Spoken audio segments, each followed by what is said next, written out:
যুক্তরাষ্ট্রের national prayer ব্রেকফাস্টে BNP ৩ নেতা আমন্ত্রিত।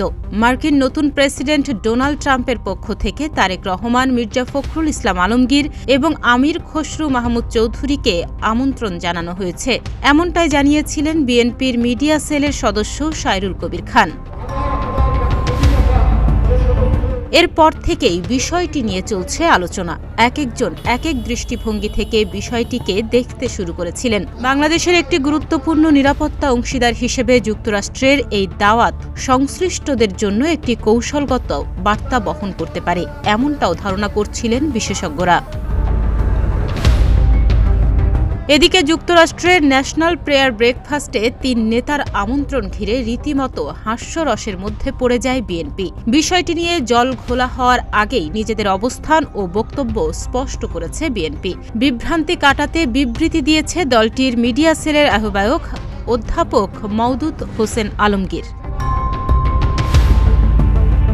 বিএনপির বিবৃতিতে বলা হয়েছে, ৬ ফেব্রুয়ারি ওয়াশিংটন ডিসিতে অনুষ্ঠিতব্য জাতীয় প্রার্থনা প্রাতরাশ অনুষ্ঠানে বাংলাদেশ জাতীয়তাবাদী দলের ভারপ্রাপ্ত চেয়ারম্যান তারেক রহমানের আমন্ত্রণ সম্পর্কে বিএনপি মিডিয়া সেলের পক্ষ থেকে আমরা জানাতে চাই যে অনুষ্ঠানটি মার্কিন সরকার আয়োজন করে না।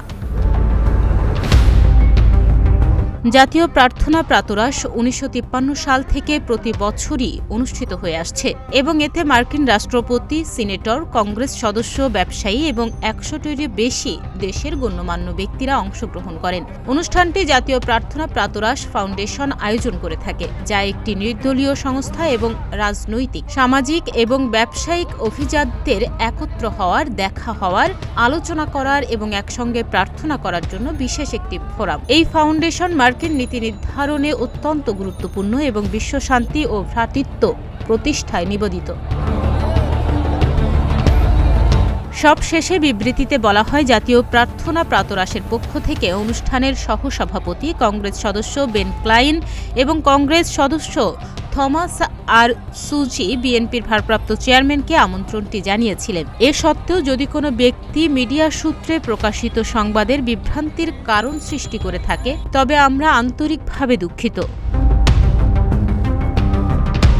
এর আগে ঢাকায় মার্কিন দূতাবাসের পক্ষ থেকে জানানো হয়, এই ন্যাশনাল প্লেয়ার ব্রেকফাস্ট অনুষ্ঠানের আয়োজনের সঙ্গে যুক্তরাষ্ট্র সরকারের কোনো সম্পর্ক নেই। তারপর থেকেই বিষয়টি নিয়ে মূলত বিভ্রান্তির সৃষ্টি হয়।